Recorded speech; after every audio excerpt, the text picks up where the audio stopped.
A woman approached me after my event last night and she was in tears. Now, political conservatism and Christianity are not the same exact thing. I want to clarify that.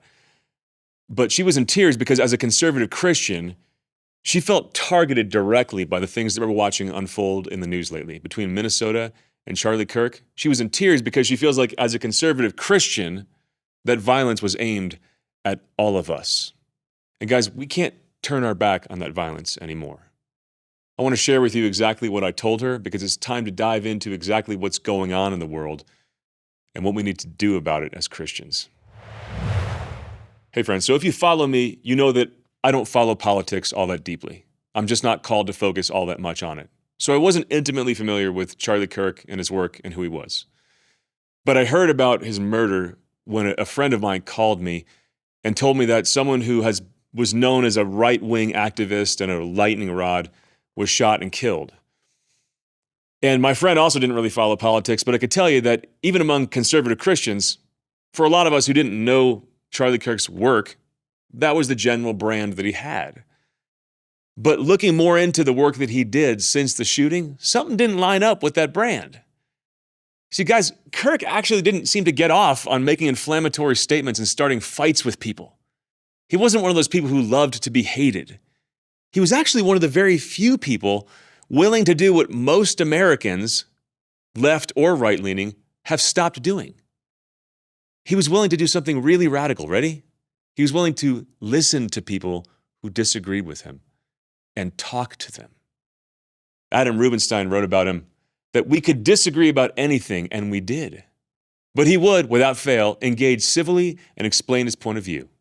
That's the spirit he took to hundreds of campuses he visited. Not denunciation, not shouting down, never an insult. He sought to debate ideas, and he did so in hostile territory. Charlie all but recreated the public town square in those campuses with a tent and an irrepressible smile in an era where many people in his generation can't look up from their phones. Guys, even if you disliked his views politically or disagreed with them, based on my very limited knowledge of Charlie Kirk and looking into that, I think that's accurate. He opened the door to debate with anyone in an era where everyone is fleeing from people they disagree with, and he wanted to debate anywhere, anytime, and he'd give his opponent the microphone. And that openness he had to his ideological enemy was apparently driven by a faith in something deeper than politics. He said in one interview that if he dies, he wants to be remembered for, quote, courage for my faith. That would be the most important thing. And I want to honor his death by remembering that openness he had to people he disagreed with, because it's something worth looking at and holding up as an example and imitating in a world where dialogue is mostly dead. But guys, I think we also need to respond to his death and the recent death of those school children in Minnesota by doing even more. And by letting this be a turning point for America, because we need to make it one. Guys, because we've been a frog in boiling water for way too long. And if you're unfamiliar with that macabre imagery, if you throw a frog into a pot of boiling water, it's said that it'll jump right out. But if you put it into cold water and slowly heat up the flame, it'll boil to death without even knowing what's going on around it. And I think that's a good summary of what's happening right now. It's a good summary of how we've mainstreamed the demonizing of, quote, conservative Christianity for the past 25 years. Now, of course, political conservatives have done a lot of dividing in the past 25 years too. I'm not overlooking that point. But the recent wave of violence has been overwhelmingly directed, aimed at political conservatives. And while there are lots of reasons for that, one we can't afford to overlook anymore is the brand that conservative Christians currently wear, and it's a brand that's been heating up to a boil for a very long time. How long? Well, in my own life, I remember the early 2000s when relativism was all the rage. And I was in high school and then moving into early college. And I remember as a firm believer in Jesus, I didn't just believe that Jesus is my truth, true for me. But no, I believe that Jesus is actually who he said he was, such that if you disagree with me, that you're wrong. And I'll never forget the first time in high school hearing strange new accusations that I was labeled, quote, bigoted and closed-minded and intolerant for thinking that Jesus is actually who he said he was, not just for me, but actually for real, in real life.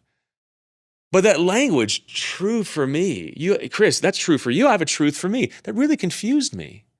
It confused me because, guys, I'm not God. I don't get to invent a truth for me. But while that language kind of confused me, the label I was being given was crystal clear.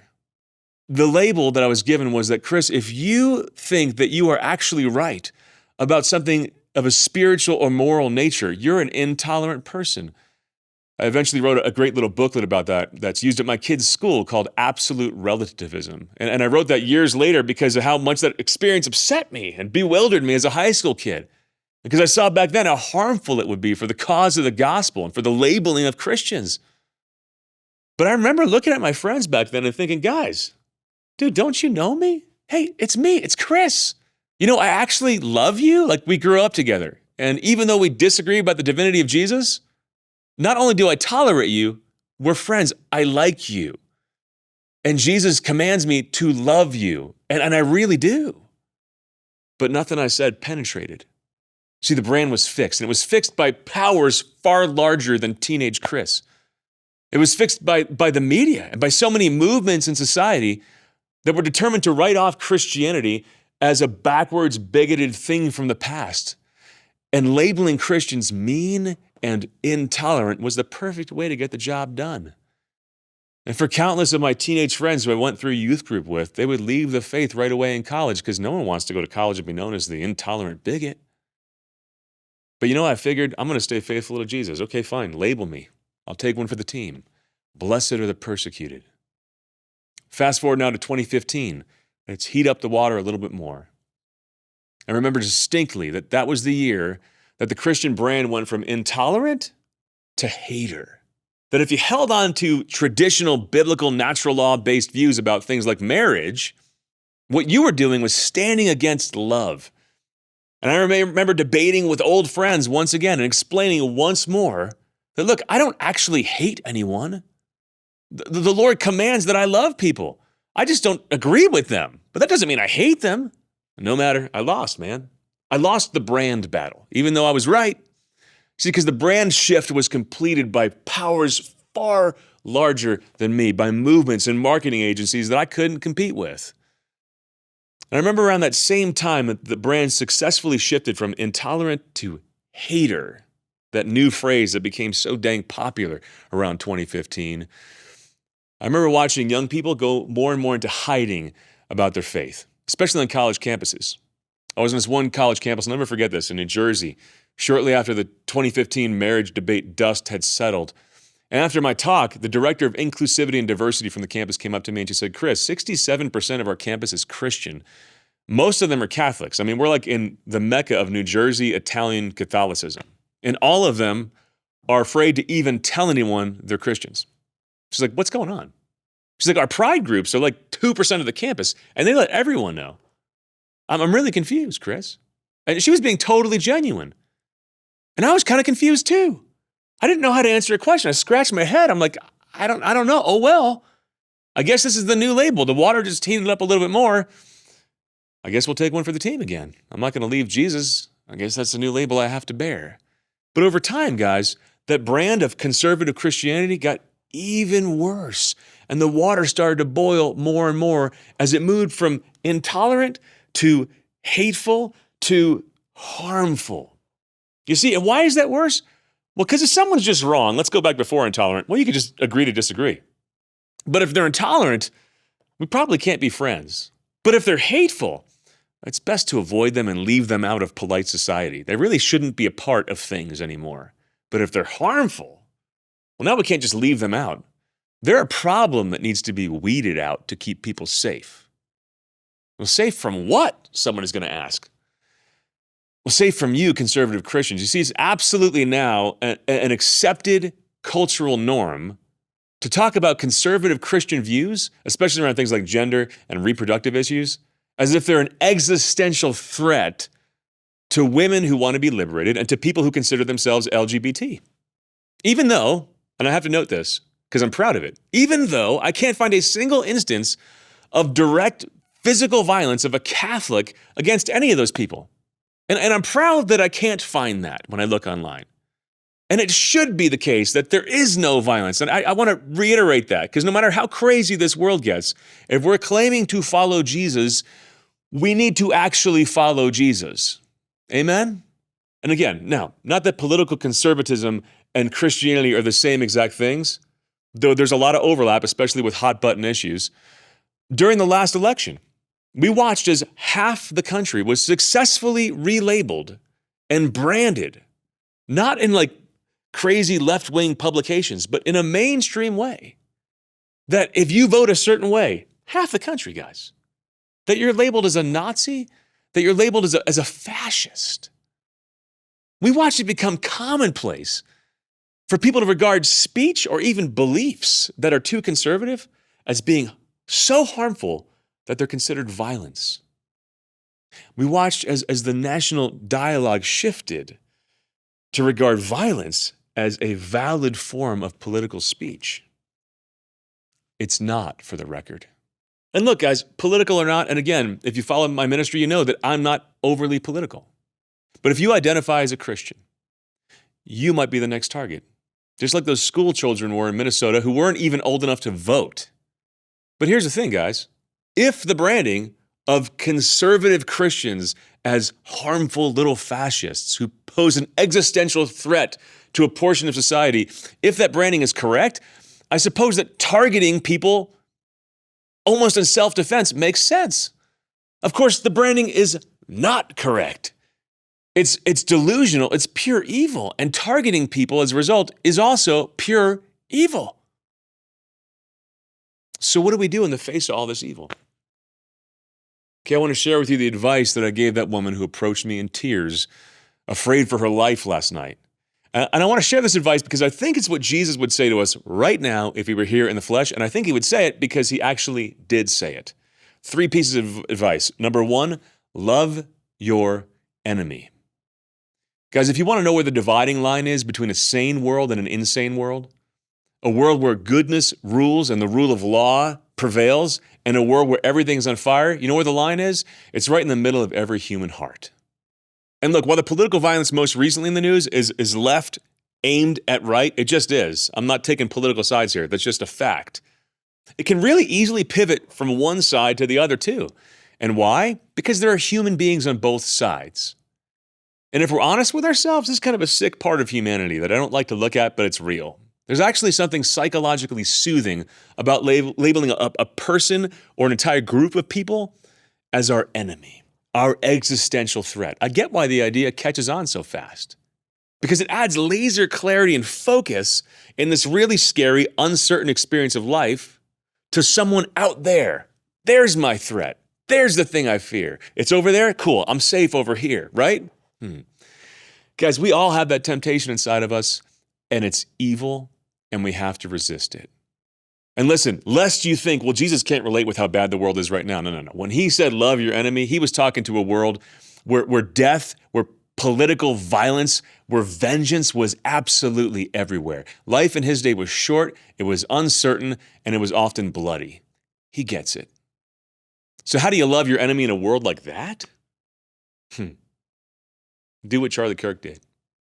Give your enemy the microphone. Let him talk. Listen to him. Stop running away from him in fear. Guys, that's the world that Jesus worked to build. Even if you disagree with Jesus, even if you disagree with Charlie Kirk, maybe you're a non-believer watching me right now and also not a political conservative, don't you want that world? The world Jesus built when he brought people like Simon and Matthew together. I want you to think for a minute. This is radical. This is totally radical. Simon the Zealot, Matthew the tax collector.